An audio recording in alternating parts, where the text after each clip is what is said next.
Are we filming? Yes, we are. So welcome to another of my video podcasts. Thank you for joining me. And first thing is, if I just put my coffee down here, what am I using this week? I am using my filofax. I'll talk about that more later on. And somewhat unusually, I'm using a Guildford. This is a filofax Mini Executive, which is very similar to the Guildford Mini Extra Slim, but slightly wider.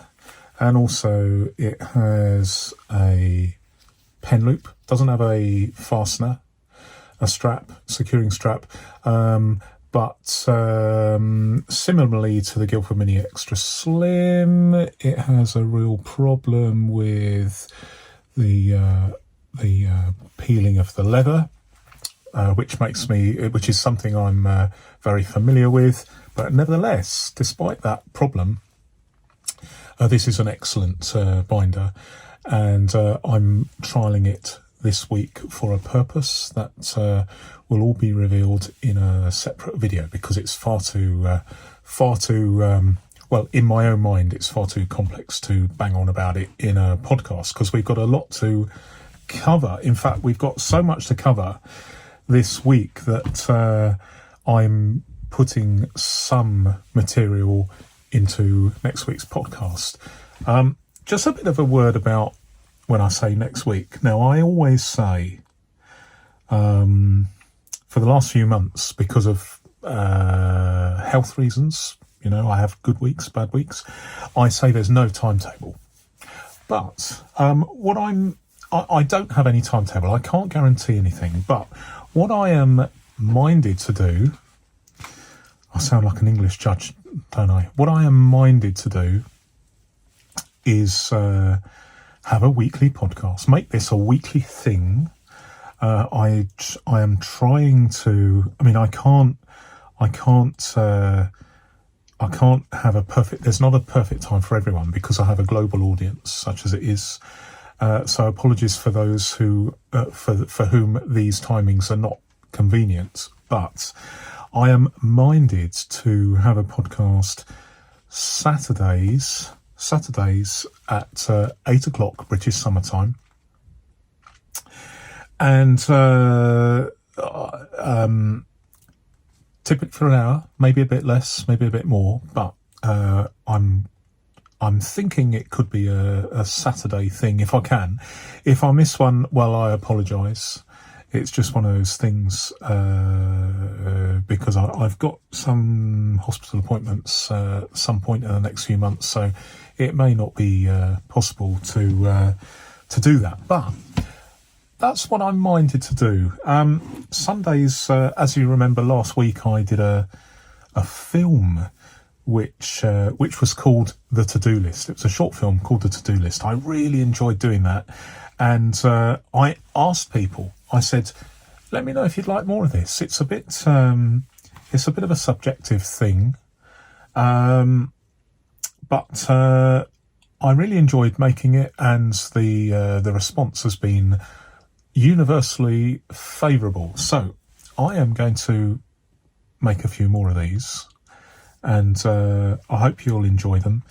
Very abstract and esoteric. Those are the words, aren't they, that film critics use? Well, I'm sure there won't be any film critics viewing my videos, but if you like them, then sounds good. Give me plenty of feedback. I always like feedback. In fact, we're going to discuss feedback in this podcast.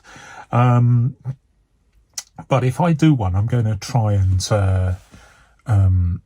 upload it on Sunday evenings, again, probably 8:00 British summertime, and then maybe something during the week as well, some more nitty-gritty reviews. If I don't do a film on Sunday, I might do a review, but I am someone said something really interesting, and I am digressing, but give me some rope here. They said that Sunday evening they found it very relaxing. Now, I'm assuming that they are in the UK, where it is evening at 2000 BST. But I have to pick some particular time, so that's what I'm doing. So they might be Sunday night might be a film night, or something else to replace it. But I'm going to try and have something for you every Sunday, every Saturday, i.e. a podcast where we talk about all sorts of random stuff, where I answer your questions, feedback, and items for discussion, a little bit of commerce as well, maybe. But I leave that at the end because I say my goodbyes first, and then those who are happy with the commerce thing, they can stay on for what I call the after party, if you like. But I hope there's something for everyone. But I am why am I banging on about my schedule when I don't really have a schedule? And that is because this whole flatability thing is something that has given me, not that I don't have any sense of purpose in life, but I am battling with certain ailments in life, and this gives me a real sense of purpose. I really enjoy. I can still get out. I can still get out and about, but I'm not doing as much as I have done in the past, and my ability to get about varies from day to day. Like the occupants of a packed train carriage at the weekend discovered that they had to get round my leg, which I couldn't bend in the middle. I couldn't bend in the middle. They're all very, very sympathetic, but in a packed carriage with twice as many people as was designed for the purpose, it caused a bit of humour, including me. I enjoyed their reaction as well. But this whole flatability thing has really given me a sense of purpose, and I want to say thank you because.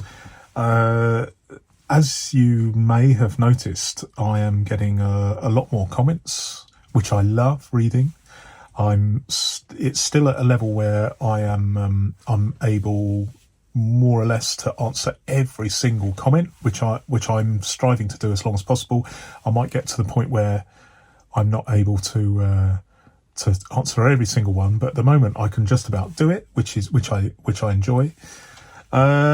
And also, I want to say thank you because, like a lot of YouTubers, I have links that are affiliate links, and I earn money. If you click those links, then I get a kickback, a small commission off, in my case, eBay.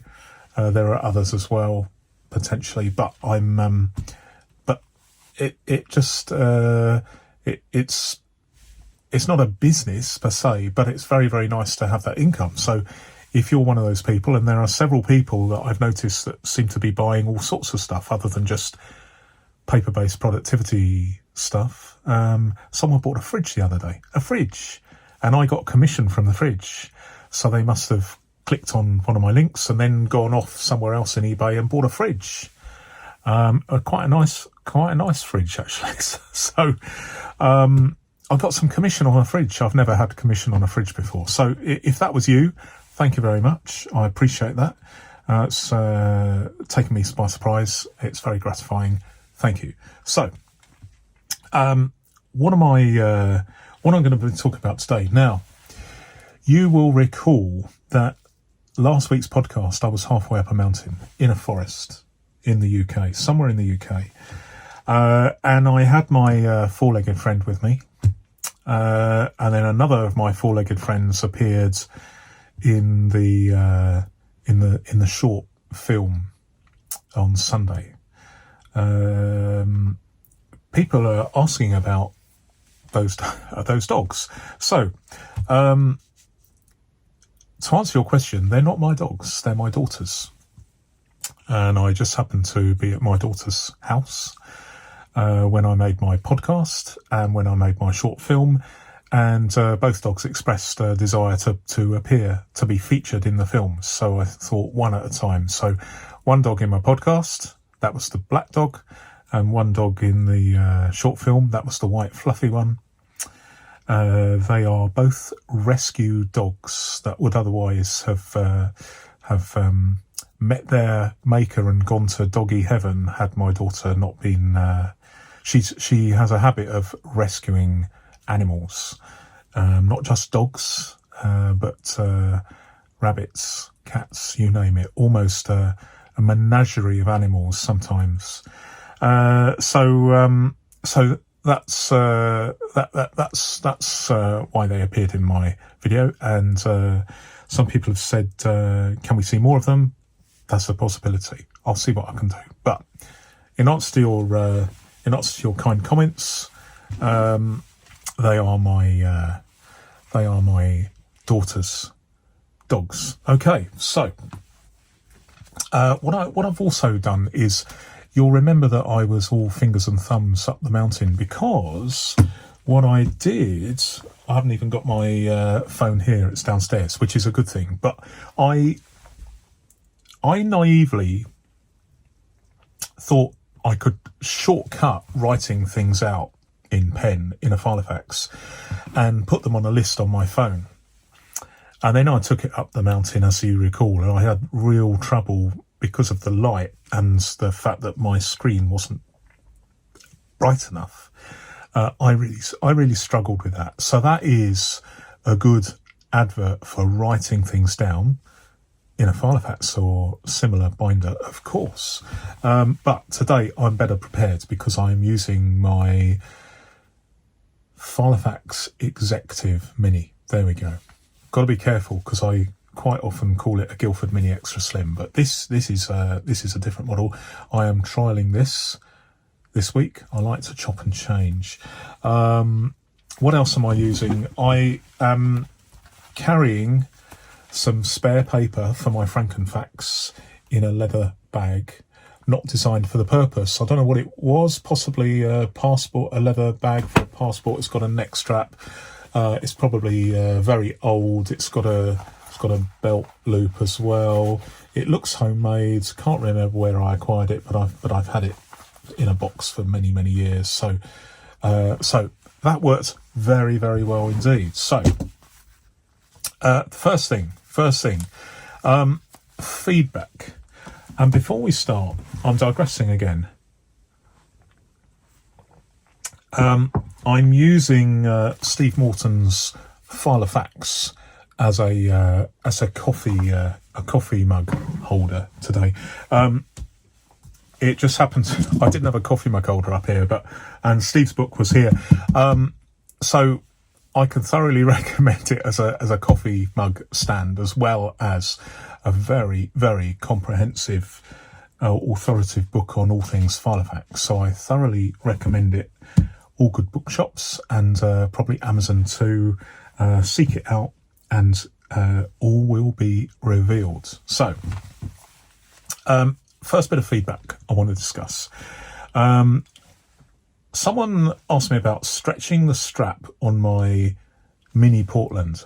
So, if you will recall, I cut off the strap on my Filofax Portland to make it fit into my pocket better, like the Mini Executive here or the Guildford Mini Extra Slim. The strap was a bit of an encumbrance when it comes to putting it in a shirt pocket, a man's shirt pocket. It wouldn't fit, and it was difficult. It would fit in a jeans pocket, but it was when you try and get it out, you're having to do this to wedge it out, and it's not conducive to harmony in terms of paper-based productivity and minimal hand movements. So I think some people were a bit of aghast. I even got some bad some people disliked it. I think one person disliked it, maybe two, but in fairness, I do say, if you don't like a video, make sure you click dislike, because I want to know that you dislike it. You know, maybe leave some constructive feedback as well in the comments saying why you didn't like it. Because otherwise I'm going to live forever never ever knowing why you didn't like it, other than just guessing, of course. But for those purists amongst you, modifying a filofax with a knife is probably beyond what is acceptable, and I can accept that. As an antiques dealer who's seen many an item that has been modified to the detriment of the provenance, the long-term provenance of that item, then I can relate to that. So, as far as stretching stretching the strap on my mini port lines in the same way as I stretch, I'll leave a photo in down below so you can see what I've done. So as you will recall, maybe I stretched the pen loop to fit a Kaweco Sport pen top, so that I could simply unscrew the pen, and the pen top would stay in the strap, so I wouldn't have to worry about trying to fit an oversized pen in the loop. It was suggested to me that I stretch the strap as well, but I decided to cut it off anyway, and it's too late now because I cut it off. But it was certainly an idea. It was certainly an idea, but it wasn't an idea that I went with. But thank you anyway for you know who you are. Thank you for your suggestion. It's a good one. Okay, what are my feelings? My feelings about carrying an A5 in public are always interesting. Now, that comment came from a long-standing viewer who is one of my most vociferous supporters. Thank you very much. You know who you are. I could talk about this for an hour. I'm not going to talk about it for an hour, but the subject will pop up now and again. But I thought I would include this in the feedback of the podcast rather than a separate video. As I've said 2 or 3 times before, I don't know why, but I feel a little bit awkward carrying either an A5 filofax or a personal size filofax in public. And I've been thinking about this over many a cup of coffee. And this is what I think. I live in the UK, which was the focus of the filofax craze in the 80s, where every upwardly mobile thrusting professional had a filofax. It was a sign of upwardness. I don't know. I mean, it was a thing. It was a real thing. And as we know, things reached fever pitch, and then it's kind of not died a death, but it faded a little bit, and then other manufacturers jumped on the bandwagon. Some of these binders from, for instance, Amiga and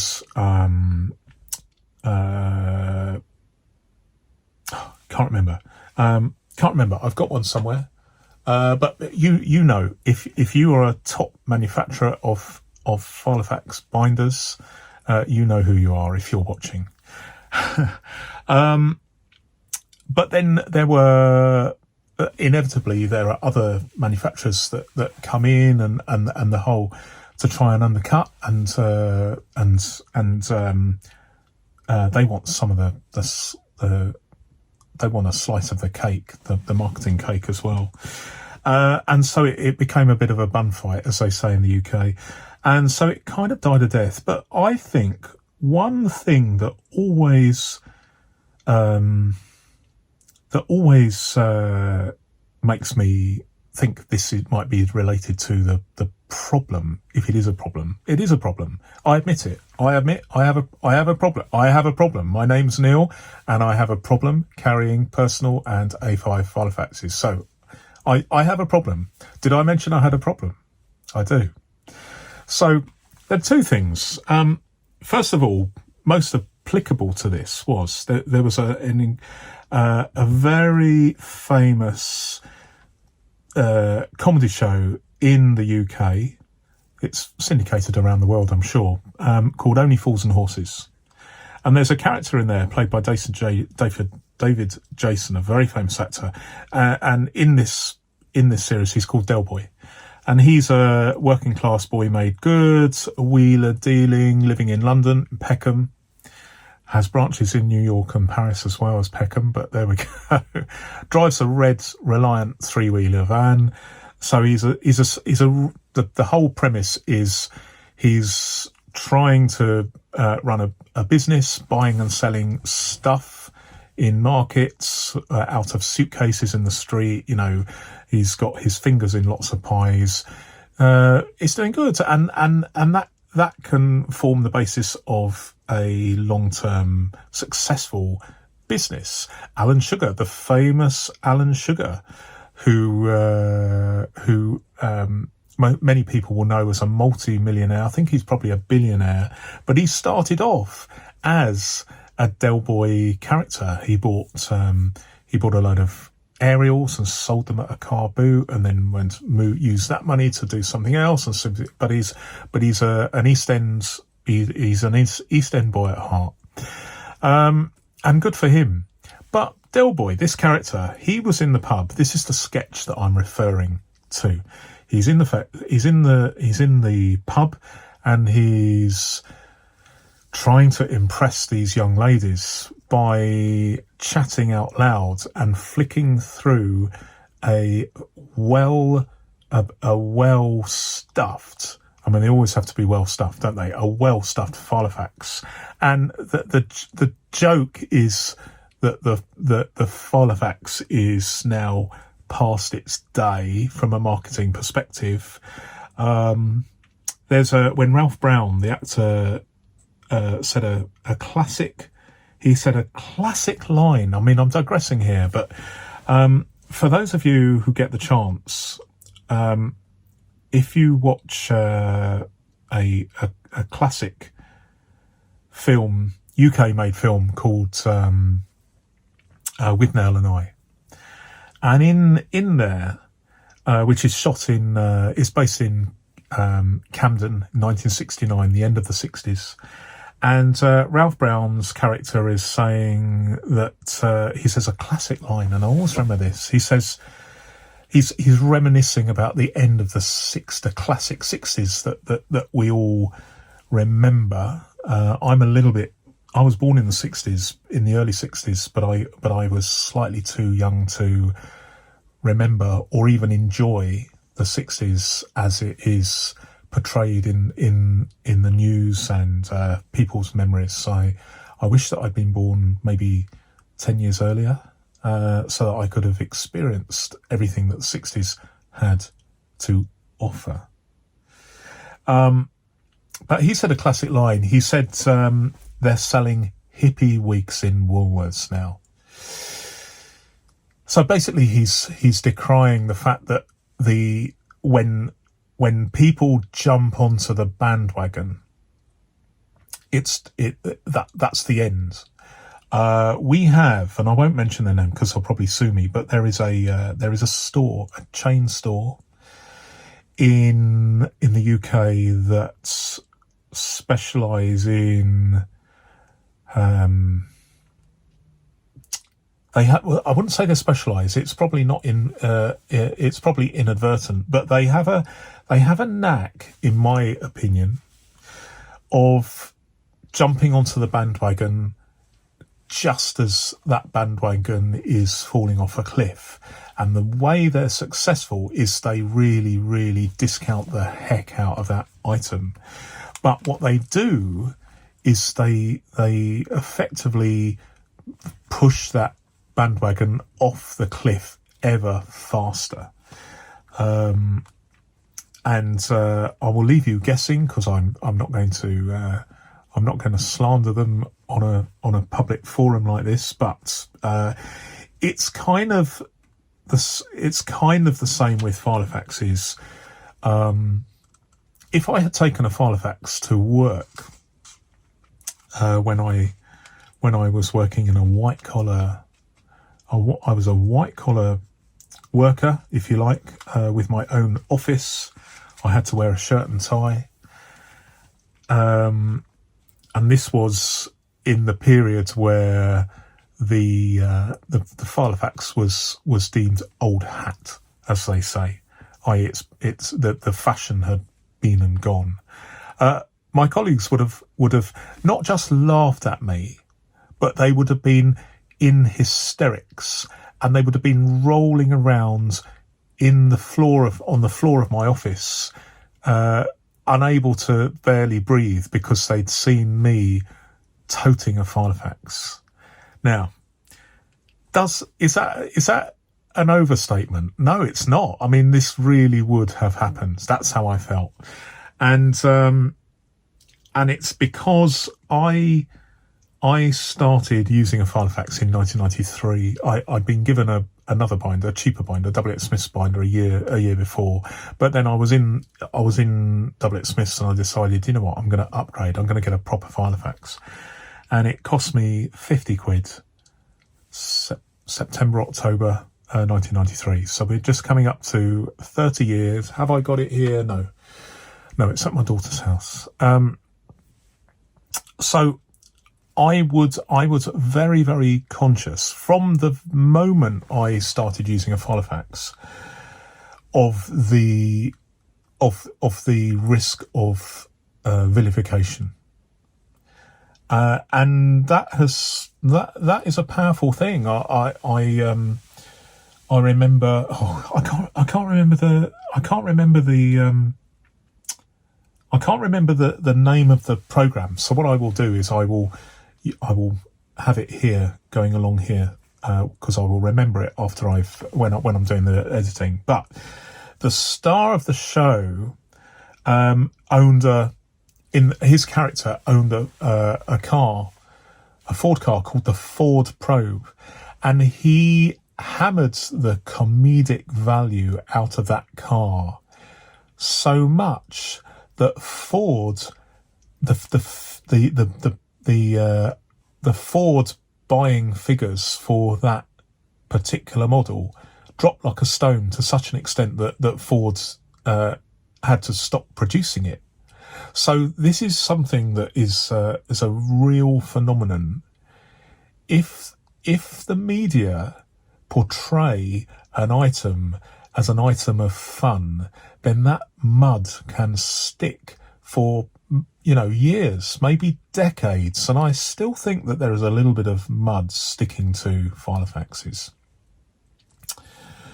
But, and this is becoming quite a long discussion, and I should really have put it in a separate video, but we are where we are, and my saving grace perhaps is the fact that you can see, if you're looking on a desktop, you can see the chapters here, and so you can swiftly move on. And if you're looking on a mobile device, you'll see the itemized description in the description of the video.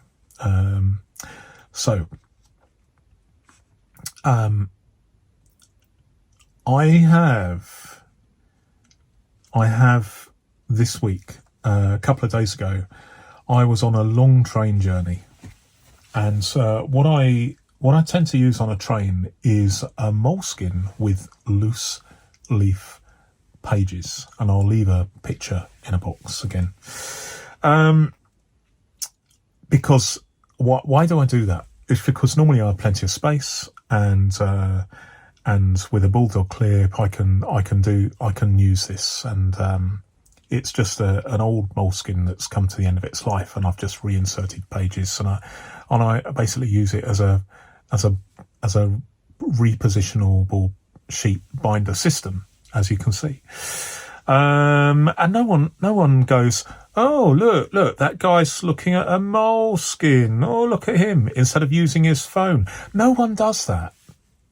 And I feel I'm being completely honest with you guys.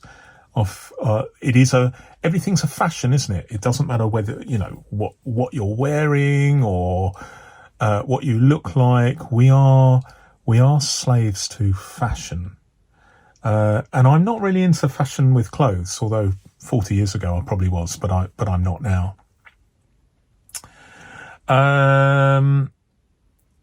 In fact, one of the items one of the items of clothing I was wearing earlier this week is more than 50 years old. 50 years old. I have worn clothes that are over 100 years old. I quite like that. I quite like that. But that's for another day. But I found myself using my filofax, which is a personal sized binder made by me, it's consisting of no filofax parts at all. This is a detachable insert from a mulberry binder.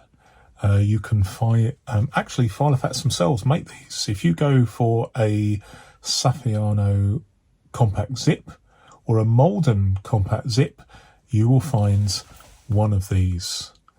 So I would say if you come across one of these and you like this sort of exoskeleton design, and a lot of people really, really, really like this, then snap it up on eBay.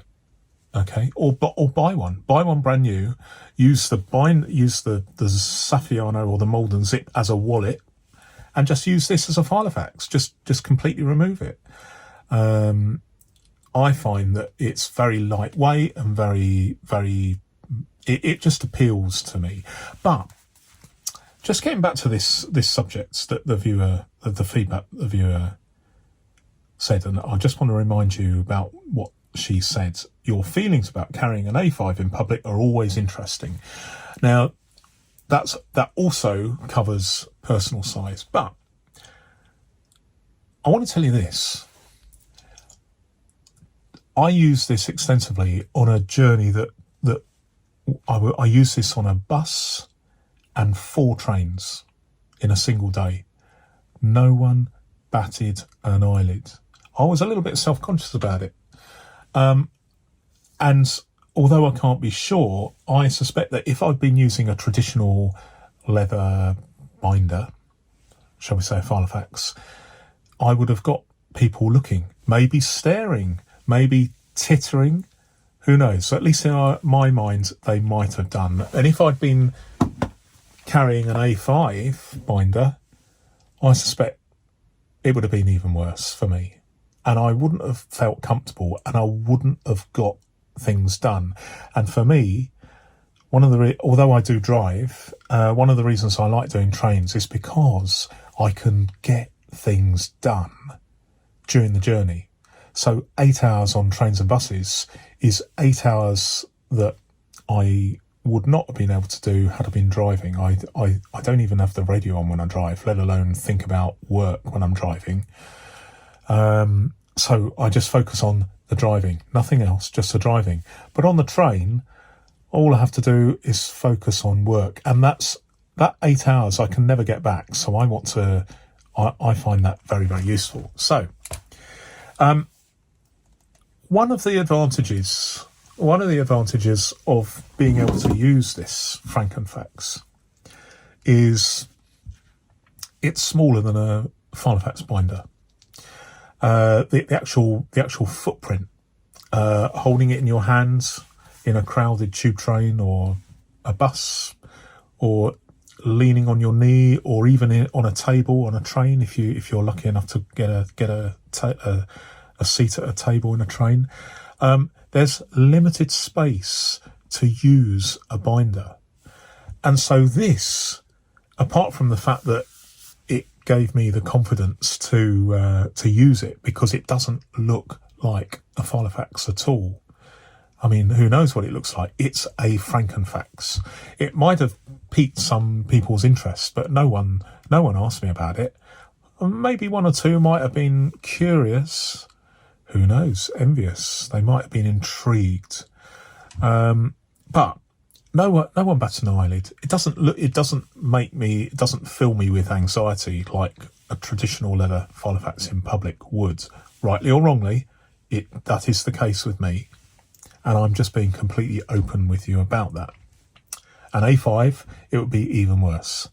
But from a practical consideration, this worked very, very well because of the footprint, and I'll tell you why. I was on a long distance train, and then we had an announcement saying that the train had to be withdrawn from service at the next station. So we all had to get out like lemmings, and we all rushed to another train that had been made available for us. But that train was already full to capacity. So I want you to imagine, because if you don't live in the UK, then you're just going to have to imagine. If you are in the UK and you take trains regularly, you don't have to imagine, because you can just say, Neil's right. I know exactly where he's coming from. Packed train, and then everybody else gets on. And so people were crammed into the aisles of the truck. Luckily, I had a seat. But the train, there was one point where there was a lady with a child, and I gave up my seats. But when I first got on the train, I got a seat, and there was no one there that needed a seat more than me, because I do have a problem with my leg at the moment. So I thought probably safest to sit down if I can, and I managed to sit down. But on this table was lots of other stuff, and there were people leaning over me, holding onto the rail, and any more stuffing and they would have fallen on top of me. It was that tricky. And so the amount of real estate I had to, I saw today on social media, there was an advert, and it was something to do with shared workspace. And there was this lady in the picture, and she was sitting on a train carriage, and she was the only person sitting on the train carriage, and it looked fantastic. And this lady was working on her laptop, doing something, and she was getting stuff done, looked very relaxed, efficient, and no doubt the air conditioning was working on the train. But on our train, it was boiling the bag, and everybody was sweating buckets. There was sweat dripping onto my filofax from strangers. There was a bit of noise. There was screaming children. Not that there's anything wrong with that, but if there's several screaming children, then perhaps it's something that you would, hope that things would die down. But it was stressful for the kids, stressful for us, and it's stressful for everybody standing up. And you wouldn't be able to use one of these. It would just have been antisocial, stretching out and using something like this. But just holding this to, like this, I was literally holding it like this, and I was working on something. I was working on this podcast, and it worked fine. So that is a long-winded explanation, a response to the feedback I was given about carrying an A5 in public. Okay, next bit of feedback. I love how clear and detailed your explanations and let me rephrase that again. I love how clear and detailed your explanation of your different choices are. Really easy to follow. That's an easy one. Thank you very much. I really, really appreciate that. You're not the first person that has said that. What I talk about is quite unusual. A lot of people are talking about other paper-based productivity aspects. I am talking about some quite esoteric and detailed stuff that perhaps I'm not unique, but it is something that clearly my subscribers are interested in. So long may it continue. Thank you for your kind compliment. Okay, this is about my Guildford Mini Extra Slim, and I never go a podcast without mentioning the Guildford Mini Extra Slim, do I? But in this particular case, this person says, I really like this as an EDC. EDC stands for Everyday Carry. Where can I purchase one? Now, I've included this because I've been asked this several times. So the answer is, look on eBay, put an email alert, set up an email alert on eBay for a Guildford Mini Extra Slim, and you will be alerted when one comes up.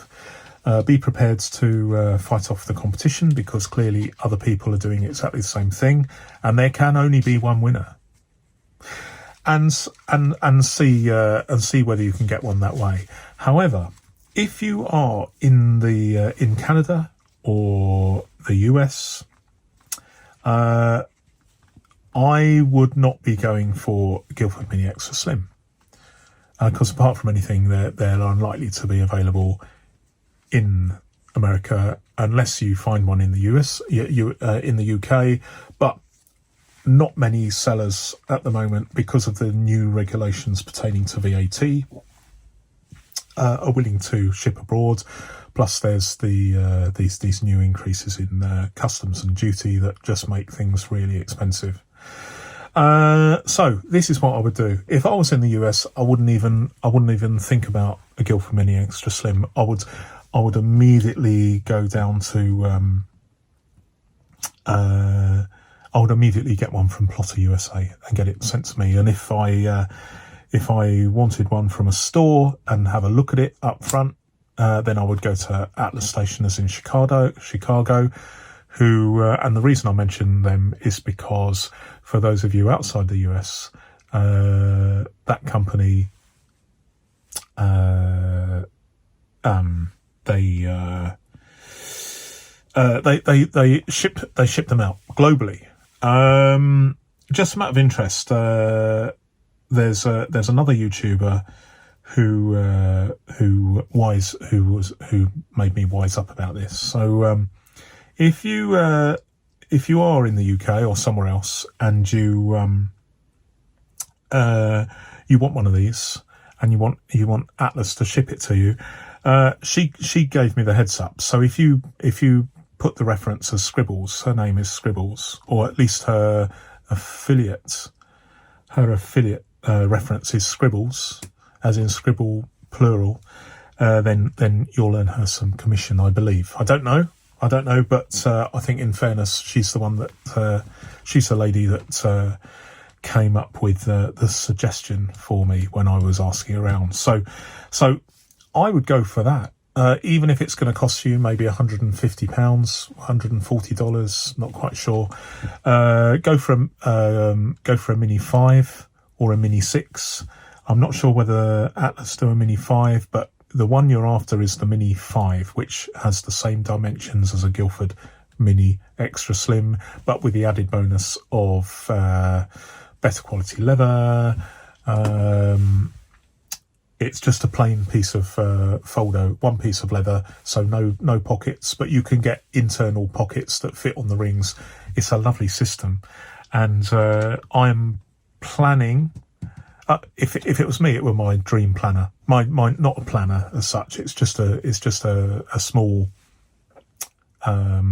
It's almost like a note. I use them as a notebook. So although, for instance, this one has pockets, I don't really use I could do without the pockets, to be honest. But I would go for a Plotter Mini 5. Same dimensions, lovely, fantastic leather. It just gets better and better and better. But I'm not fussy. I'm not fussy about the leather, as you know, because you can't afford to be fussy with the Guildford Mini Extra Slim, because the leather, it has this problem of just peeling inside. Leather on the outside is good, fantastic actually, but the leather inside not so much. But I can live with that, and I'm already waiting for my third one. I'm ready to buy another one when it comes up. So, oh dear. I mean, it's just when something is so scarce and so goddamn useful in its form factor, then there's always going to be a one for it. And I've been successful twice. I've probably bid for half a dozen and I've missed out, but I have got two. But I am trialing the Mini Executive, which is only slightly bigger. And there's a couple of advantages to this that I will reveal in another video, but all will be revealed soon. I say no more. I'm losing my page here, waving my filofax around. Okay. So before we get onto the questions, I've covered the Frankenfax rail trip, so that's okay. I interjected there, but that is the story.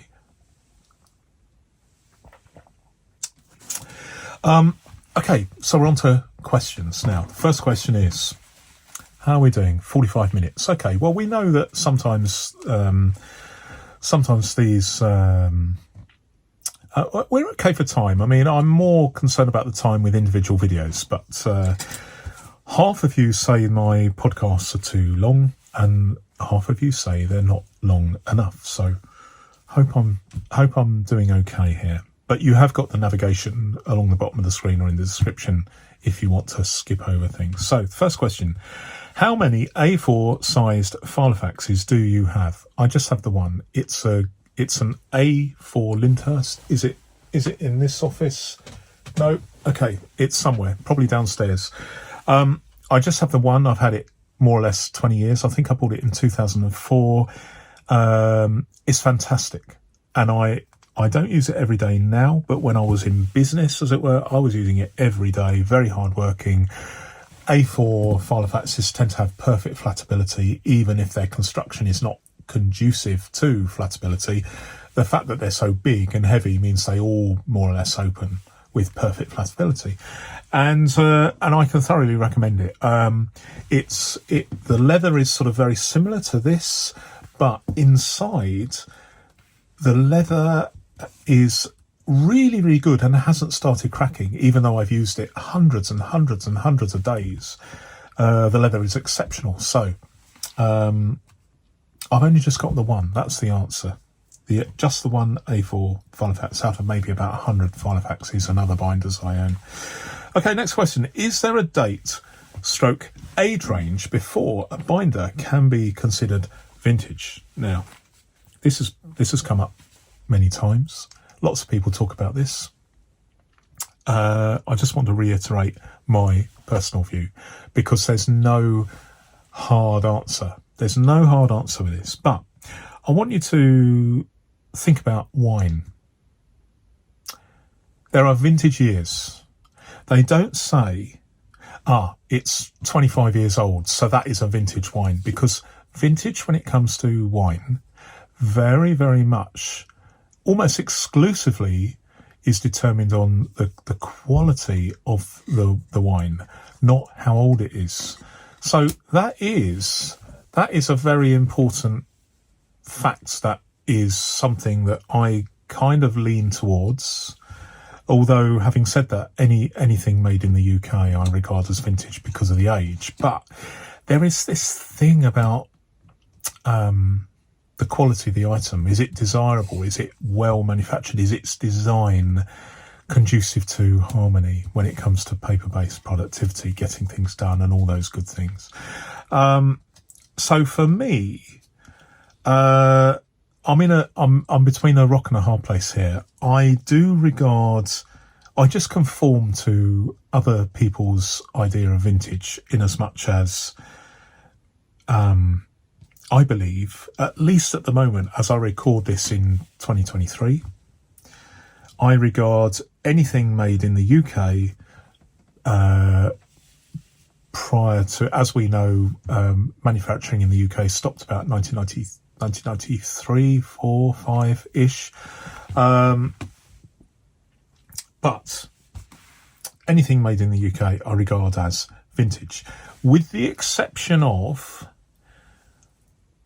it's just I don't want to criticize filofax about this, but what I would say is they're entitled to describe they're entitled to do what they want. But personally, I find their use of the word original, they regurgitated this name original for a particular model made in the UK. And some people say it's made in the UK. Other people say it was assembled in the UK. And the reason I say that is because recently I spotted a filofax user on social media, and they showed a picture that was very, very interesting, because the label on this modern filofax said, made in India, assembled in China. Now, I haven't seen that before. The label said, made in India, assembled in China. So what does that mean? What does that mean? Well, we can't be sure. We can't be sure, but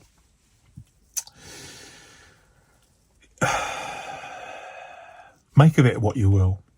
So we have a as I understand it, the original model, the model called the original, even though it's not an original, it's just called the original, maybe made in the UK, possibly assembled in the UK. Where does the leather come from? You know, is it Indian leather? Did the skins come into an artisan workshop in the UK somewhere, and then they were lovingly cut out and manufactured in their entirety in the UK, or were the parts stamped out and they were sewn together, and then these sub-assemblies, as it were then finally there was a minimum level of manufacturing going on that enabled filofax to state that they were made in the UK.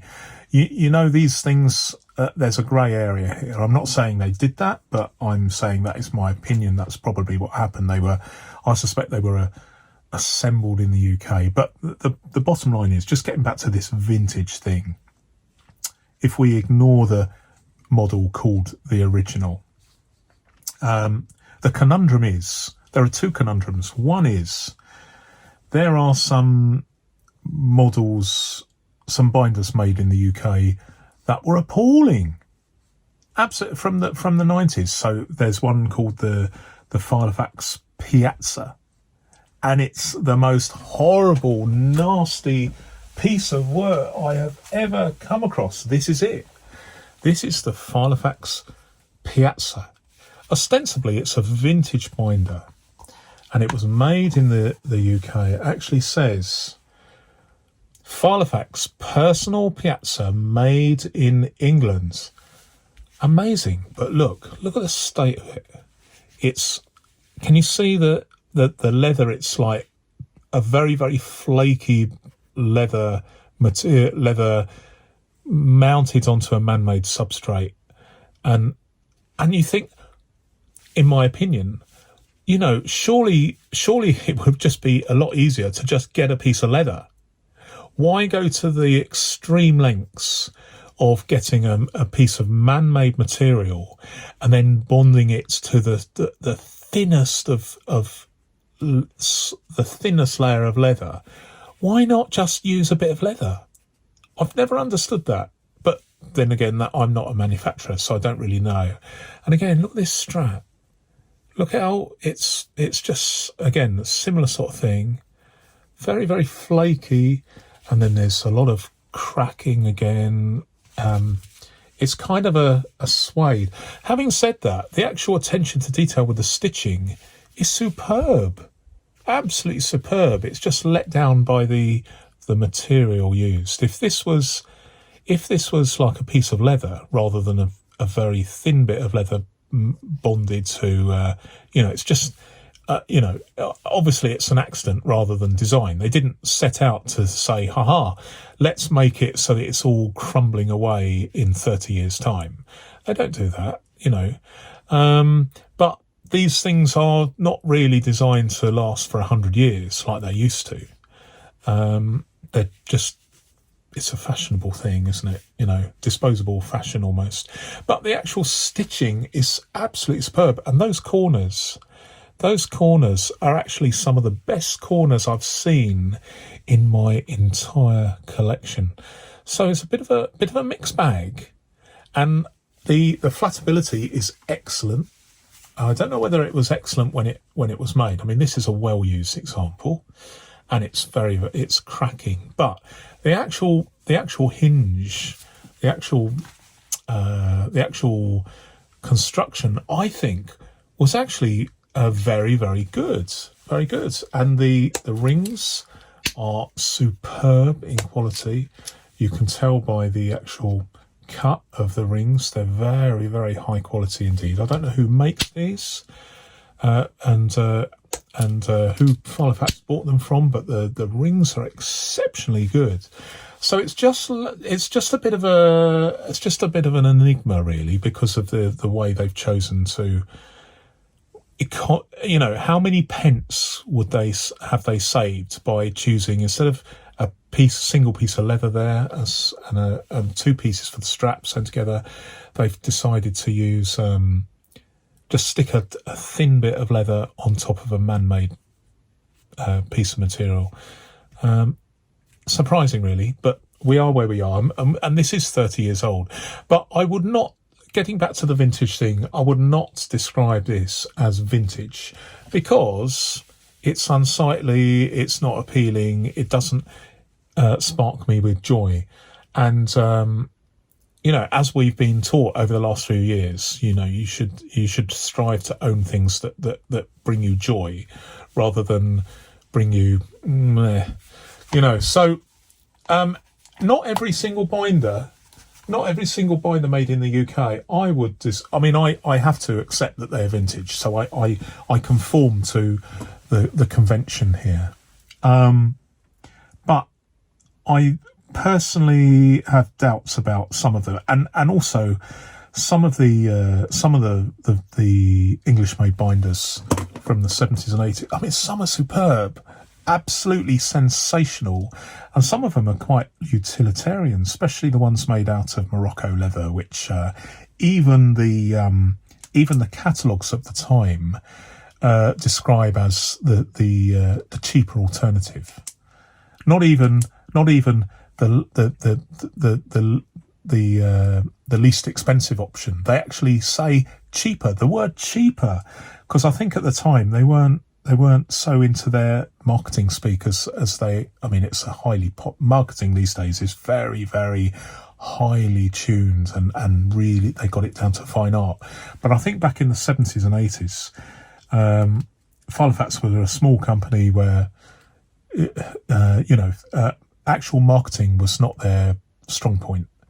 The rumour is that when they had a really big order, they just chucked the order away because it was inconvenient to make them. So they just chucked the order in the bin.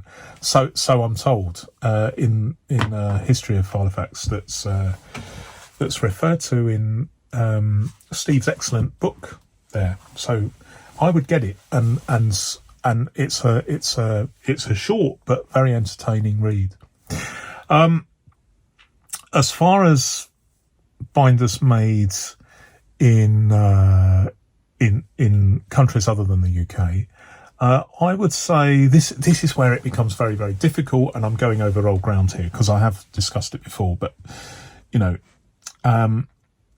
are some models that I think are absolutely superb, and in my book should be regarded as vintage. Now, people that know me will say that I absolutely love the Lyndhurst model, particularly the Kensington that's no longer made but was made for many years, and the leather is sensational, really good.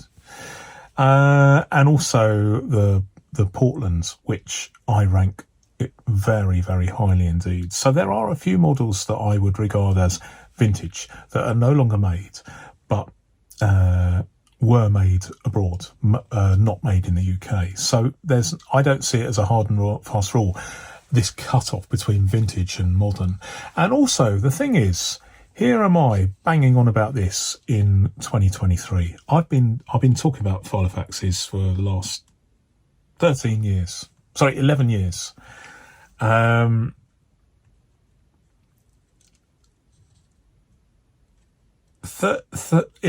ago, I wouldn't have regarded this Kensington as vintage because it was so new. But time is marching on, and, you might be, I'm recording this in 2023, but you might be watching this long after I've gone. You might be watching this in 50 years' time. And you might be regarding, hold on, let's have a look.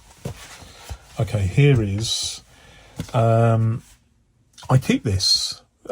This is a, I can never remember, the Domino, the filofax Domino. It's one of the cheapest in the range, and it's got this, it's man-made.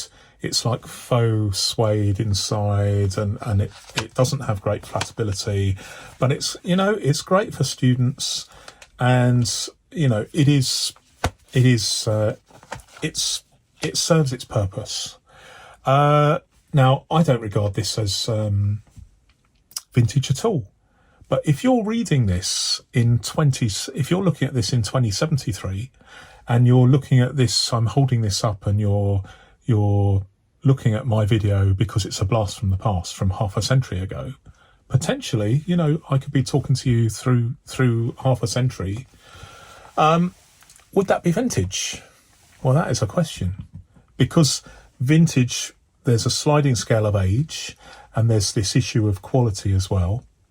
So there's no clear answer, but I would say, at least as I talk about this in 2023, I go for anything made in the UK prior to, anything made in the UK, with the exception of the original, which is probably assembled in the UK. I don't regard that as vintage at all. But I do regard 3 models: Lyndhurst, Portland, Kensington. There may be a few others, but I can't vouch for them because I haven't reviewed them. I don't own them.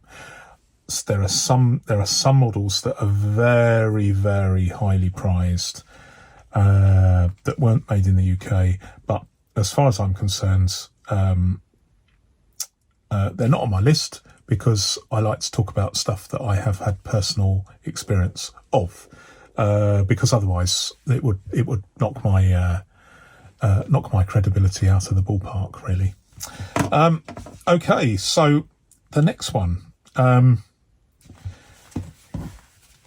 Do users still have a use for 26 A to Z dividers rather than 13 A to Z dividers? Well, I do.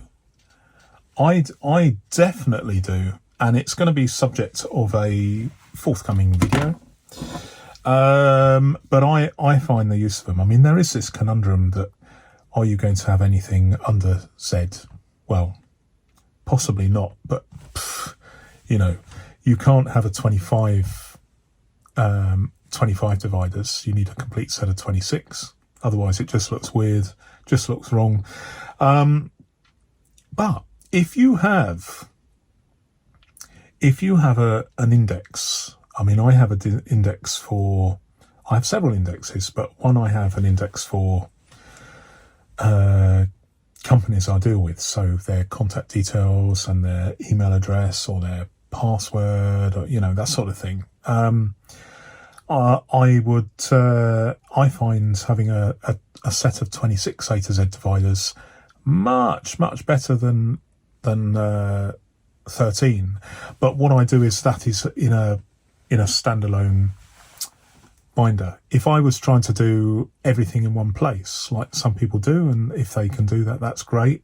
Maybe buying a Norfolk with 35mm rings, that gives you a lot of space for those 200 pages. That means you could probably have a set of 26 dividers. But certainly, I have a at least one binder where there's 26 dividers. In fact, I've got a set of dividers that I haven't used yet, but they are made, they're very, very early indeed, at least 50 years old. And they've got gold block lettering, and they're stamped on beautiful black card with purple, sort of a mauve, very expensive fabric, and they look like something out of the Victorian age. And I suspect that they probably made that style of divider from the 1920s all the way up to the 1970s. Absolutely sensational. I'm going to have to...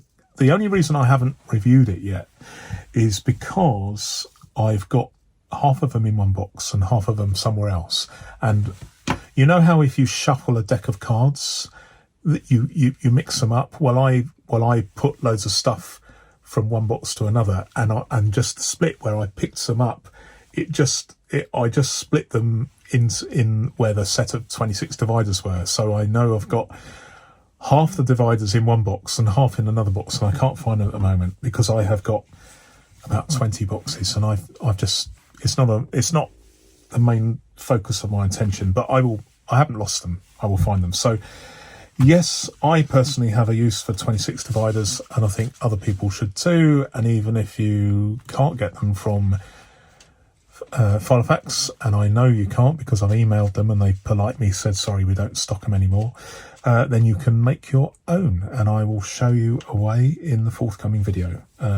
Probably not straight away, but it's on a list of about 100 videos that I have. Okay, is there a cure for a leaning binder? Now I'm looking for a leaning binder now. Let's see if I can find one to show you what I mean. Okay, so this is a leaning binder. So it's got a lean to the back, and so you can see that the front and back are not in line, and it's, you know, you can see if I push it, it springs back. So this is quite a common thing, whether it's vinyl or leather. Do you know, I think this is just vinyl. Yeah, it's just a Berwick one, made in England, but a very, very cheap, basic one.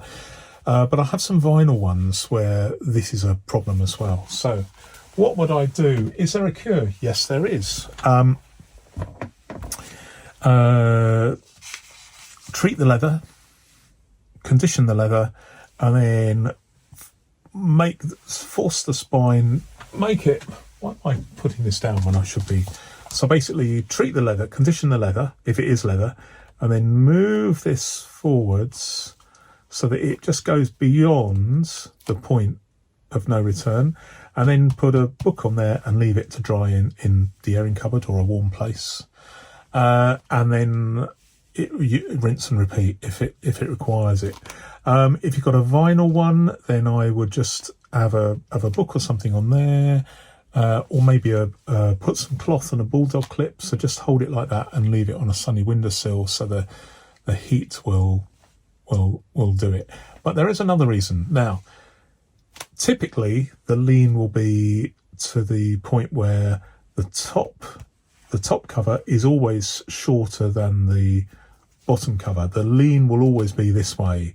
It will never be the other way. You will never get a situation where you open it from the top and this is long. You will never get a lean like this. So if you have a vinyl one and if it doesn't have pockets, it doesn't have straps, then what you can do, I'll show you one of these. So let me use this. So is there a lean on this? Well, have I got one that doesn't have the... No, it's not here. So this is a vinyl one. This is actually made by PMS, Professional Management Services, I believe, something like that.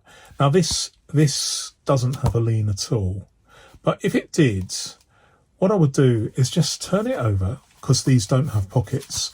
Turn it over and start using it upside down. Doesn't make any difference.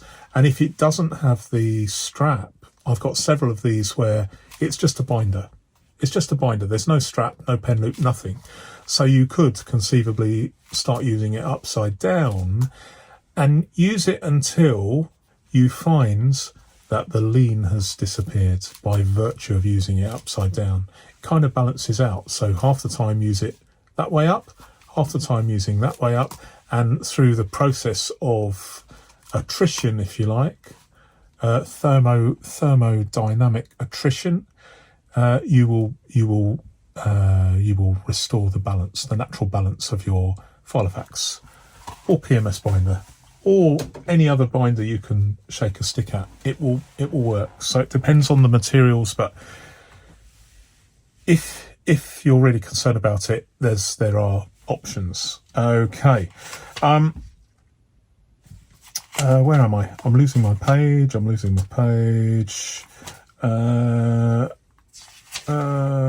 Okay, right. So, what options? Is this the last question? Yes, this is the last question, and then we go on to discussions. What are the options if you live in a country where filofaxes are highly priced? Now, this question came from a viewer in Australia. Do you know, my podcast has gone on so long that's actually just gone warm rather than hot, but we'll persevere. So, apparently, if you're in Australia, there are certain models of filofax that cost considerably more than here in the UK.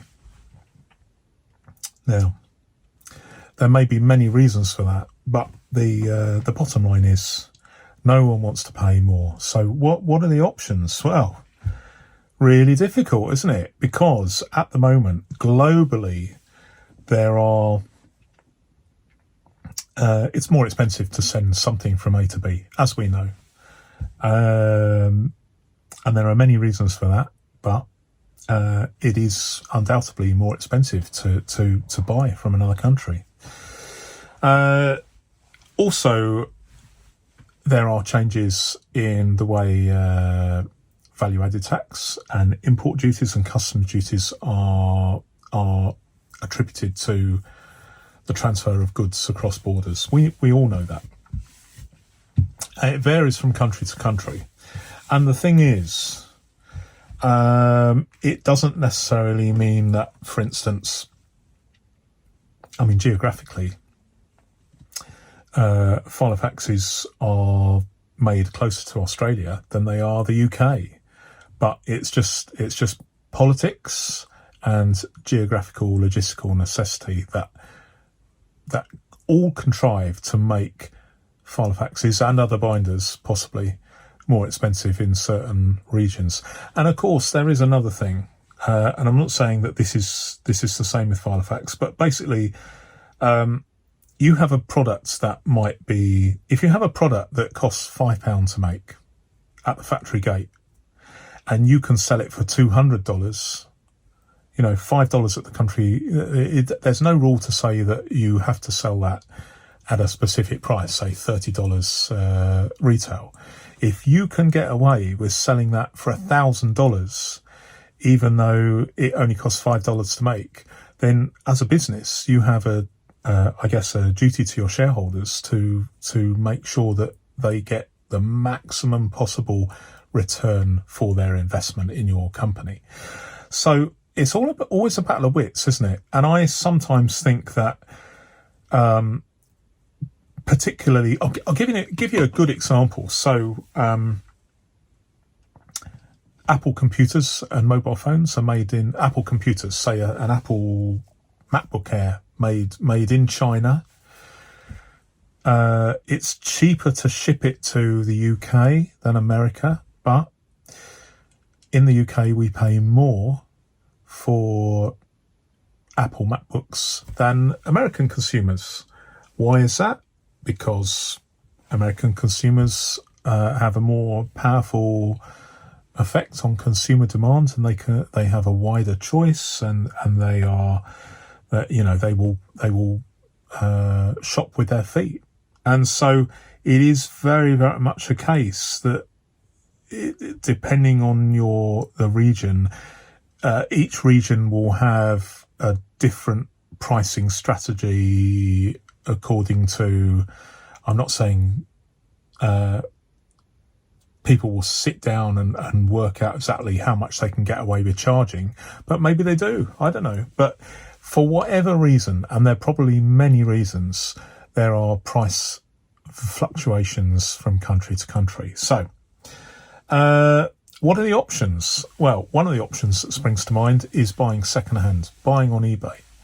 Why would that work with a filofax? Well, there's lots of options on eBay, whether or not you're buying it in this particular case in Australia or the US or the UK, or you might have someone who, oh no, I'm not going to say that, but there are many options if you're buying secondhand, and it is a product potentially that could that you could achieve a viable, agreeable acquisition without being the first user. You could be the second user.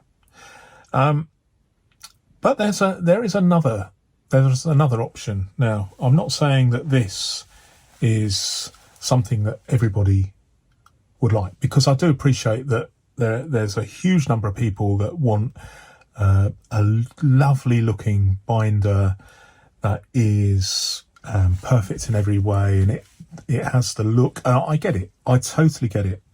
I am into cameras, and even though I should be thinking a camera is a camera, and I just want to buy a camera on the basis of its functions, I find myself buying a camera not just on what it does, but what it looks like. What does it look like in my hands, around my neck, over my shoulder? When I'm, how people will perceive me if I am using a particular camera. And it is a fashion.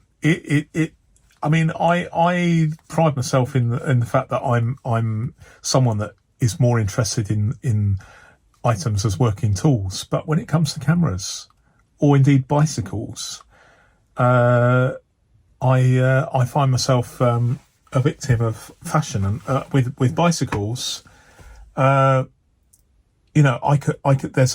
could be a pair of pedals that work perfectly well, and they're £10, or a pair of pedals that look identical, but there's something on that. There's something about those pedals and they cost £300, and I've got to have those pedals. I've got to have those pedals, or that frame, or those wheels. They're not quite. They don't. It's the way it looks, and I want to pay. I am prepared to let my romance of the in the purchase cloud my judgment. I know that. I totally understand that. And there's nothing like watches. I'm into watches. Do not get into watches. Otherwise it's a complete world of financial pain to your wallet. I have to have a wallet. I have to have a watch that feels good. Or pens, fountain pens. If it doesn't feel good in your hand and you're using it every day, then I get it. You must have what is absolutely perfect for you. And that's particularly applicable to a filofax, which potentially you could be using and enjoying every day as a personal item. So I get it. And maybe that means you have to pay through the nose and just suck it up and pay the extra. Or you can go use and get an even better quality item for the same money.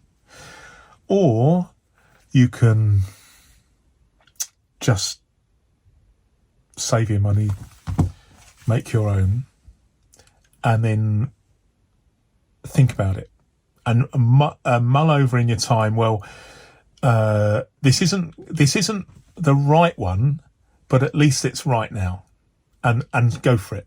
And then you can then sell this when you find the right one at the right price. And I think that's possibly the the best way of doing it. The other thing, of course, is have one made by a company like Vanderspec in Europe, which may be a route you'd like to go down. I haven't checked prices, but you're talking about if you want something that is sensational, why not have one custom made just for you? And if it's just for you, the right leather, the right type of leather, the right colours, the right number of pockets, etc. If it is custom made, this is my psychology. I mean, I come from an era where I would have bicycle frames built for me. You know, I would go to an engineer, a bicycle frame builder. It doesn't happen so often now because everything's carbon, and you just get small, medium, large. No one has custom bicycles, but certainly steel frames. You go to your builder, a bit like rich people went to their bodybuilder for their car, and they had a chassis, and then they specified the body to be built on top of the car from companies, English customers like Mullin Apart Ward. Have to Google them. And so you had a custom vehicle just for you. Now, if you go, and they're not the only ones, but if you bought if you're going to have a high price, if you're going to pay through the nose, then what I would say is, notwithstanding the fact I like filofax as well, but if one thing that would take take the sting off paying a high price is knowing that the thing you're buying is totally unique to you. And people will say, oh, that's nice. Where'd you get that? And you can say, I had it specially made for me in this leather, these colours, these dimensions, these pockets. It's a one-off custom item. Now, from a psychological factor, I would say having custom anything, whether it be a bicycle frame for $3,000 that's specially made for you, or a Vanderspec binder that might be, I don't know, people can look up Vanderspec and have a look at prices, but as far as something that's specially made for you, I think it's a price well worth paying. You know, when you think that you're the only person in the world to have that particular model of binder, then that is my way of getting around it. And I that's how I convince myself when I've tried to justify this in the past, and to a partner, you know, very difficult to as you can imagine, to if you've got several bikes and you're trying to justify M+1, yet another bike, and not just another bike, but it has to be just right. It has to be specially made just for you, all the right dimensions. It's very difficult to get that past your partner, you know. So I've failed miserably, and quite right too. I've had to settle for just mundane shop bought, regular humdrum, communal garden bicycles. But nevertheless, before I sink into some self-pity there, I would say go for consider a slight extra pain and get something that is really special, and hopefully that will take the sting out of it. Okay, so I'm just going through these. Right, we're now on to discussions. We're at 123. This is going to be the longest ever, but you can navigate through. There's been a recent interesting video discussing the rationale for reducing the quality of the leather in order to boost the profits of filofax. I'll leave a link in the description below. Very interesting, and I'm in two minds about this, because on the one hand, no one wants to discover that the item that is hitherto been marketing as a luxury item, an item of desire, No one wants to see the quality go down, but this is going to be an example. This is going to be this is going to be a topic of a future video where I show two filofax Sherwoods, both made in the UK. One is an early Sherwood that I bought in 1993. The leather is simply sensational. I use it every day. It's the filofax that is subject to, if you go to the second video I ever made on this channel, you'll see my review of my filofax Sherwoods, and I love it. I absolutely love it. Top quality materials. The construction is fantastic. But if I had bought that filofax Sherwood, same model, 1 year later, and I now have a model from that year. So I have two. I have mine and I have another Sherwood. In fact, I've got several Sherwoods, but this one was made a year later. And you can see, if you compare, I mean, it looks great. The second one looks great. But if you have both of them, the 1993 one and the slightly later one, if you compare them side by side, there are definite differences that demonstrate a lower quality of construction in terms of the leathers used. Now, this is something that is well known. It's not an expose. It's not a secret that's just been revealed. It's been known for many years. The question is, were filofax right to do that? The result of it, as shown in the video, was that profits were boosted. And the question is, if they hadn't have done that, if they had continued with the level of quality that had been hitherto employed up till that point, would they have gone bust as a company? And if they had, would we still be enjoying filofaxes today? That is the question. I don't know the answer to that. It's open to conjecture. But the suggestion is that they would have gone bust. And as we know, filofax has gone from, I wouldn't say strength for strength, but it's definitely evolved, as we know. It's evolved from it's gone through three phases, I think. It's gone through the phase of a fairly utilitarian company making binders for the clergy, the military, estate agents, that sort of thing, through to an item that has become a fashionable item, or became a fashionable item, and it still is a fashionable item. But in the middle of that, there was the what I call the yuppie period, where the exotic leathers and high prices and everybody riding on that bandwagon, as it were. And that fell off, and then I think filofax, my personal opinion is they were right to do it because at least they saved the company. And although I don't own modern binders, I don't own any. I mean, apart from the odd one where I buy as an example to just have a look, that Domino, for instance. I might end up buying a Saffiano, not for the Saffiano zip, just for the insert, just for that, and then I won't chuck the rest of the Saffiano away.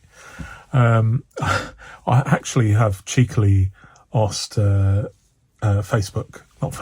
cheekily asked filofax if they would kindly send me one, either the Saffiano or the Malden, so that I can make one of these and demonstrate what a fantastic thing it is. But it's been a couple of weeks, and they must have lost my email in the ether, I think. But I wasn't expecting them to get back to me. But there we go. Don't ask, don't get. I'm probably not their ideal endorser, really, because here I am talking about custom paper and modifying binders and talking about the quality of their competitors' binders and how sensational it is. And, I'm clearly not a filofax lovey. I am very much into using filofaxes as working tools. And I personally am very, very pleased that you can still buy stuff from filofax as an entity.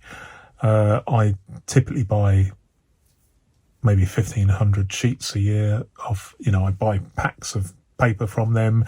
Occasionally I buy dividers, even though people think I don't use dividers. I use dividers as reference dividers for certain things.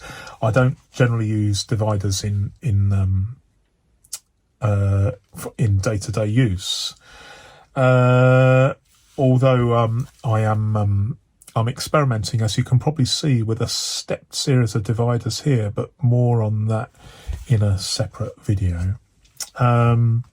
So I'm just someone into experimentation with the format.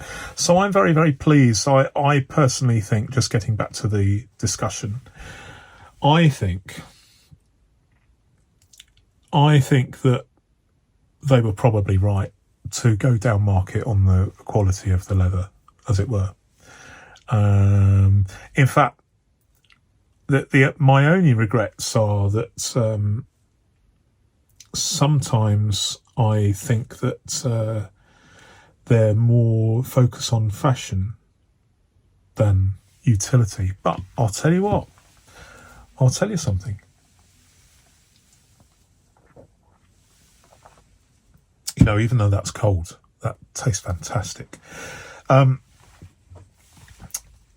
other day, I'm digressing here. The other day, I was looking at the colours of filofaxes, and one or two people have said, "Oh, they don't make filofaxes for guys. It's just for the girls. It's just for fashion." And I'll tell you something. I had a look at the number of colour options for filofaxes on their main UK website. And do you know the colour option that was most available? Black. So that is not the case. If you want, my favourite colours are black and brown, tan sometimes, maybe green. I love the green of my Amiga. I think that's a fantastic colour. Indoor colour though. I wouldn't want to be on a train with this. But I've already mentioned that, so I won't bang on about it. So there is an element of utility there. Otherwise they wouldn't offer them in black. They're still using, people still use them as working tools. If you want a black one as a working tool, as I do, so I've got plenty of choice there. And also when you order something, it just arrives, no problem, and the quality is generally good. And crucially with filofax, as I've found a couple of times, and anecdotally, I look at what people are, especially with the rings, people will order a filofax and the rings are not aligned or there's gaps. When people let filofax know about this, they immediately change them, replace them. So customer service, second to none. It arrives, no problem. So hey, they're there, and the prices are reasonable. Apart from paper, I think paper is very, very expensive. To have blank paper for this mini-size filofax, 4,000 sheets cut up from a ream of A4 cost me £5. 4,000 sheets from filofax, £1,500, and keep the change, my good man. So if you're using a lot of paper like I am, then it's probably best to make your own. So I'm not their best customer for paper, but I do buy maybe 1,500 personal sheets a year, so they're getting some of my money. I'm quite happy with the service, so I'm glad that filofax still exists. That's the crucial thing, and I think that given the sheer amount of competition faced at the time, and I'll leave the link to the video in the description.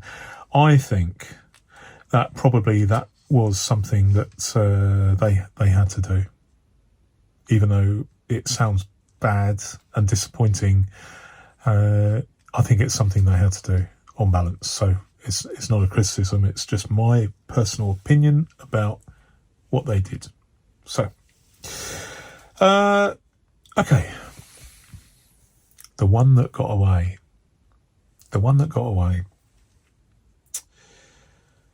So there's this website, as you probably know, and if you don't, you should take a look. I've always got a link in my description, or at least I do at the moment. For your information, I'm busy creating a website. That's a bit of a giveaway, isn't it? I'm creating a website right now. It'll be available in about a month, I suppose, where I will have links to all sorts of stuff relating to paper-based productivity. So I'm planning, so depending on when you watch this video, I'll either have a link in the description or I will direct you to my forthcoming website. But it's the first time I've mentioned the website, but it's a work in progress at the moment. But the thing is, on the filofaxes website, which is probably the world's leading filofax related resource site, on their AdSpot section, they had recently a Launer, Launer binder. Think filofax, think Winchester, but even better, top, and when I mean top quality materials. And Launer was, maybe still is, I'm not quite sure how the rules are after the Queen's death, but certainly they had the royal warrant, and the royal warrant is given to companies that make products that are used and approved by the royal family. And in this case, the royal warrant was issued by the Queen, the late Queen. I think they make handbags as well. But anyway, this Launer binder is highly desirable. I've been looking out for one for some time. Anyway, so one appeared, and I immediately emailed the seller, and I didn't get a reply. And I don't blame the seller, because he or she probably got maybe 100 emails, maybe 1,000 emails. I don't know, probably not 1,000, but probably got a lot of inquiries. But I would have liked to have had that, but I didn't. Obviously, there's some other person that's really, really lucky. But it's definitely on my radar. So the next one that comes up, I'll see if I can grab that one. But it's one that I want for my collection. But we'll see. So the one that got away. Okay. When will the diary inserts become available for 2025? Now, this is kind of a question, but it's really a discussion point, because it's something that's been I've been thinking about this for a long time. It doesn't so much affect me because I have a rolling diary that's handmade. I don't print off and I don't buy diaries, although I did buy a whole stack of them from Wilko, the recently defunct stationers, garden materials, bedding, crockery, general stuff. Almost similar to what the old Woolworths company sold. And I bought a whole stack of these in January because I put them in. I was going to put them in filofaxes I sold because they were only like £2. I think £2, and you got not only the diary. So what are we looking at? Okay, here we go. So these Wilco 2023 diary, organiser refill, week 2 of view with an address book, notes and to-do list. So you had a whole stack of stuff, about 200 pages in there for £2. Fantastic. Produced in China for Wilco. There we go. Organiser standard size. They call it, didn't say personal size, they call it standard size organiser refill. And as we all know, this fits personal size. This is the personal size that's been this standard size since, I believe, 1910. So well over 100 years, which I think is a fantastic thing that a paper format can last over a century. But this was available in January. It certainly would not be available. You would have to wait until nearly the end of the year, i.e. nearly the beginning of the year, to purchase a set of, some diary inserts. Now, I forgot to do it, but I was going to email. Filofax, but I've emailed them a little bit too much at the moment, so I'm letting them have a little holiday from my emails. But I do email them quite a lot to ask some questions because I'm interested in this sort of thing, not to catch them out, but because I want to share this information with my viewers. But I forgot to email them. What I wanted to say is, when are the 2025 diaries going to be out? Now, the 2024 are already out, according to the website, but they certainly weren't out way back in January. So this is the conundrum. If you have a 12-month diary in your filofax, in February, that becomes an 11-month diary unless you can get hold of the following year's diary. And it keeps on dropping down 1 month at a time. Let's say they issue the new diary in June, halfway through the year.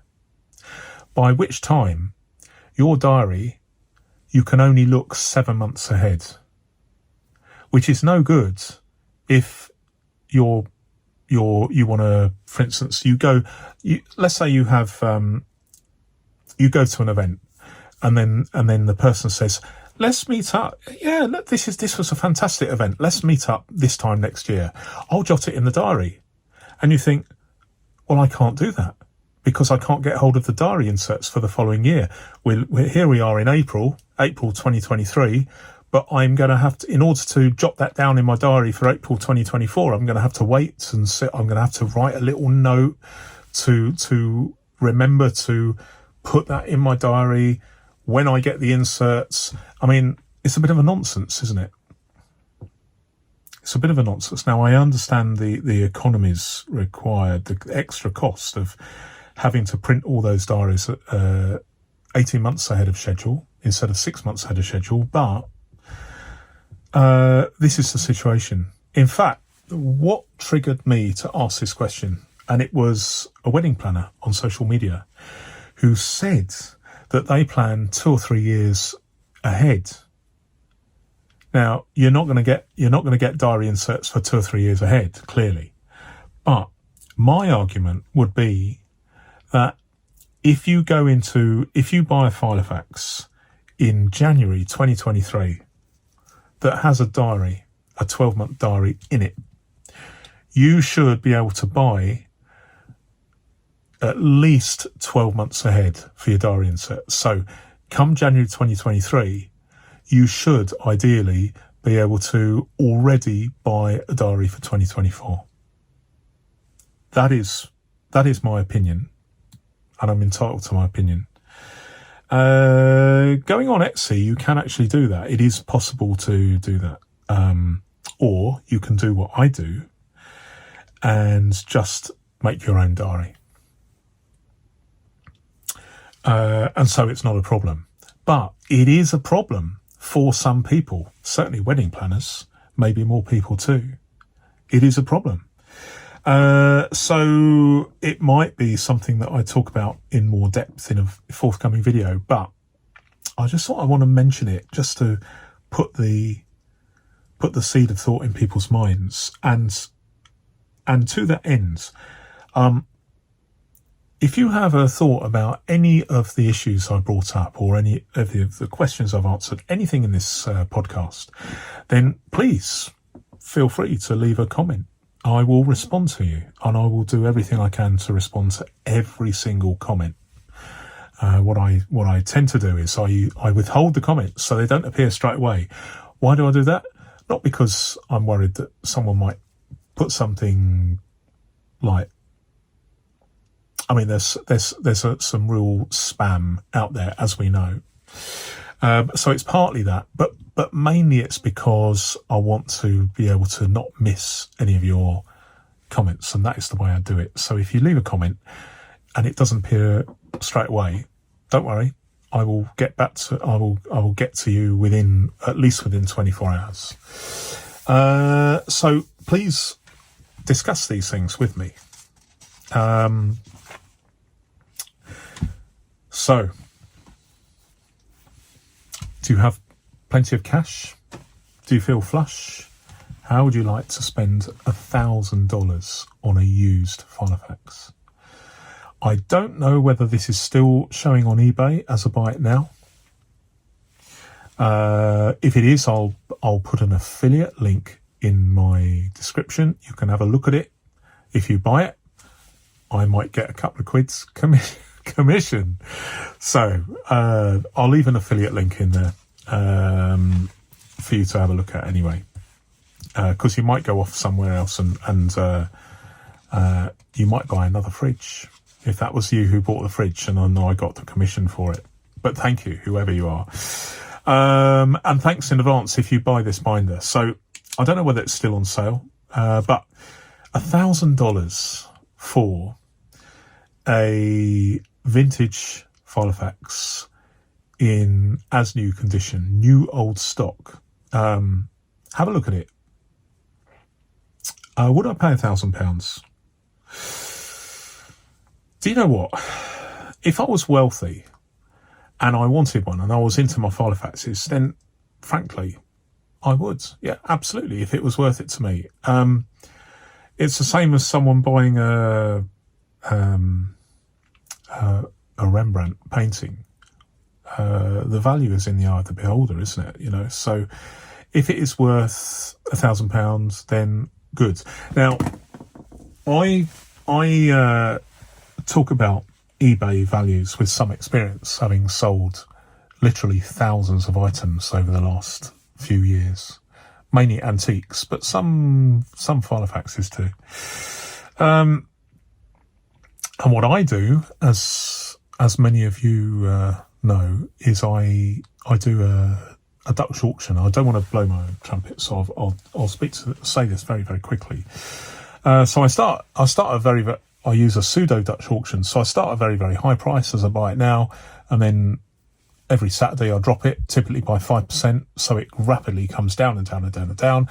I tend to get lots of watchers, and then everybody's sort of chomping at the bit, and they're ready to strike, and then suddenly someone says, do you know what? I don't want to risk it going down anymore, because it only takes, there's no auction process. It's just all these people potentially looking at this item, and then I drop the price sometime on a Saturday, totally at random, and then everybody gets an alert if they're watching the item to say it's dropped, and it's fingers on the buzzers. First person maybe that week, I get a sale.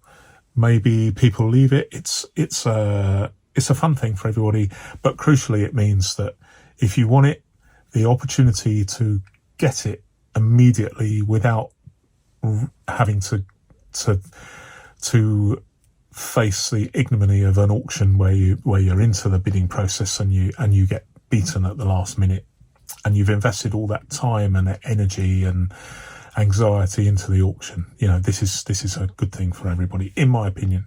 So what is this guy going to do? Is he going to, and it may be a lady, I don't know, are they going to keep it 1,000 forever and ever and ever, or are they going to drop the price? It'll be interesting. If it's still there, I mean, he could withdraw it. If it's still there, I'll put a link. I'll put a link in the description, and so you can have a little look at it and keep an eye on it and see what happens. But I'm going to keep an eye on it. If it drops to a price where I buy, I will buy. I will buy. I'm watching it, or I will be as soon as I actually mark myself as a watcher. I haven't yet, so I will just to see how much it sells for. And interestingly, even if you never buy anything from eBay, it's actually therapeutic, in my opinion, in this commercial world we live in, to actually watch items, to see whether the buyer drops the price, or even watch auctions to see how far they go for. I mean, I have always enjoyed going to bricks and mortar auctions since I was a teenager, and I'm a pensioner now. I'm retired, so it's all the fun of the fair and the circus rolled into one. I'm getting excited now at the very thought of my next spit and sawdust, blood and sweat auction and tears. Yeah, I've even seen people fighting in an auction, because they get it can be really, really heady. So I don't condone it, but it's very, very exciting when people get argy-bargy about it. But anyway, will this go for 1,000? Don't know. I'll leave a link in the description. There's an appeal now for all of you out there. Now, I'm sure people do, but I'm obviously banging on about my Frankenfax. I like it. And a lot of people have said they like it too. And the EDC community, several people in the EDC community are talking about this at length, even to the extent of talking about the fact that this is a risk when you go through a metal detector in a really dodgy country, because that could precipitate you into being stopped and searched further. And so there is a detrimental side of having this kind of binder, or any kind of ringed binder. So that is the level of detail of the discussion about that I've triggered on here. Not necessarily me in total, but people are talking about this on comments on YouTube. So my question is, have you made something similar? Are any of you out there using either this type of insert, which is made by who makes this? English company, Somerset, not Burberry. I always forget who makes them. But you'll know. I'm so sorry, it's on the tip of my tongue. I'll put along the bottom who it is. But have you either used one of these, or made your own, or used the insert from a Saffiano compact zip or a Malden compact zip? So they're all more or less identical. Although these ones are fantastic because they have the Krauss rings. So really, really nice, very tight, good alignment, well engineered. I love Krauss rings. In fact, I would say if filofax could stretch to making a mini binder with Krauss rings, I'd buy it like a shot. So you'll have a sale if you make a mini binder such as the Mini Executive or the Guildford Mini Extra Slim, something like that. But I'm having trouble with your rings because they're a little bit flimsy. They're a little bit flimsy for using in a jeans pocket and using them every single day in, out, all the time. Heavy duty use like that, they are a little bit meh. But the Krause rings on this, I mean, this is taking a hammering. This is taking an absolute hammering, and the rings are really good. So if you made a mini binder with these Krause rings, I'd be queuing outside my nearest stockist of filofaxes overnight to buy one, maybe two, maybe a half a dozen actually. So why would I buy half a dozen? Because you might change your mind and stop making them. So I need to stock up in the short window period that I might have before you delete that model. If I'd known that you were only going to make the Guildford Mini Extra Slim for 1 year, you could have let me know and said, Neil, we're just a heads up, we're only going to make this model. I know you like it, so we're going to delete. I know we've only just introduced it, but we're going to delete it very shortly. So if you want to stock up, just stock up now. And I would have been very, very grateful. But they didn't, so I didn't. But I've lost my thread. I'm moving into the realms of the unwell here, aren't I? Okay, sorry. Just bear with me. I might have to pause it there and find out where I am.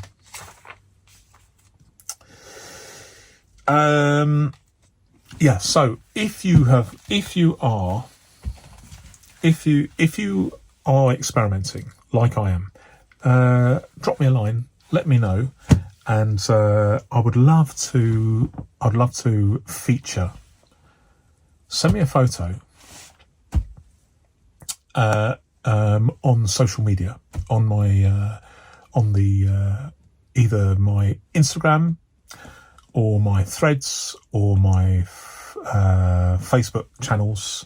Send me a photo, and I'll feature it on a forthcoming podcast, and I will let you know whether your design is hot or not, as the case may be. All it remains for me to say is what's coming up. Okay, I've got a podcast. I'm not sure whether it's going to be a film on Sunday. Don't know. Might be something else, but I'm definitely going to have something for you Sunday, and then something during the week. And then another podcast, hopefully next Saturday. Can't guarantee it, but that's kind of how things are going, and I feel relatively well at the moment. So I'm pushing the boundaries of what I can do, making sure I get as many things done as possible. So I feel I have a kind of responsibility to try and sort of get things sort of fairly regular if I can. So there we go. So I'm going to talk about I'm going to delve into a little bit of commerce and a plug in a moment, but I've just left that. I want to say goodbye to you guys after that, because I didn't want to sully my podcast with anything remotely related to commercial activities. So I'll do the plug after I've said goodbye to you. So if you're still watching, thank you so much. This is 2 hours and 2 minutes, which is crazy. But I hope you've enjoyed it. And without further ado, until next time, goodbye. Okay. For those that are still hanging on, Commerce, the Department of Commerce, at Flatability. A couple of things here. One is just a reminder that I do use affiliate links. I just want to thank those of you that are using them. Some people are a bit scared of them, but I am making some money from affiliate links. You click the links. These are typically eBay links, although I suspect that I will have other relationships with other companies at some point soon. It's building. I've had one or two inquiries if they would like to, if I'd like to review stuff, which is all quite gratifying actually. I didn't realise I had that sort of reach, but we'll see. We will see. But I'm only going to do it if I like the product myself. I'm not going to dilute my credibility by recommending things I don't like. So that's an interesting thing. But if you do click a link, as you know, what happens is there's no cost to you, but I get a small kickback commission, if you like. eBay pay me if it's eBay, they pay me a very small percentage, and you could end up buying anything if you click my link and buy and then end up buying something incidental, completely unrelated. Then I get anything you buy in the next 24 hours on eBay, I get a kickback for, which is amazing, really, when you think about it. But it hasn't cost anything for you, and it helps support this channel. So if you're doing that, thank you. If you'd like to do it, then feel free. That's very exciting, and that is building. I'm very, very pleased and obviously very, very grateful. But I alluded to another project that I'm working on, and that is I'm working on it right now. It's a resource site where I'm working on nothing's comprehensive, is it? But I'm working on a site that will it is the problem I've got is if I have a link in the description of a video, and I've got 140 odd videos now, if that link becomes invalid, I will then have to go through 140 descriptions and manually change that link so that it's not a dead link, because I don't want to waste your time. And if you're taking the trouble to click on a link and it ends up dead, well, that's no good. So I've thought long and hard about this, and I thought the best way to do this is just have one link to everything in the description, and then you click on that link, and then there is a whole panoply of things, effectively a resource page for all things paper-based productivity related. And so that means that if one of those links goes dead, or it changes, or I find a better price, and that's the key, because I'm going to go through these links religiously. I'm going to keep on top of them and keep them updated. I only have to update that link once. And also it means that the description, each video description, is kept nice and clean and short. So I'm basically organising a resource page, and I'm building it right now. So it's a labour of love. It's exciting for me, and hopefully it'll be useful for you. And I never planned it this way, but there is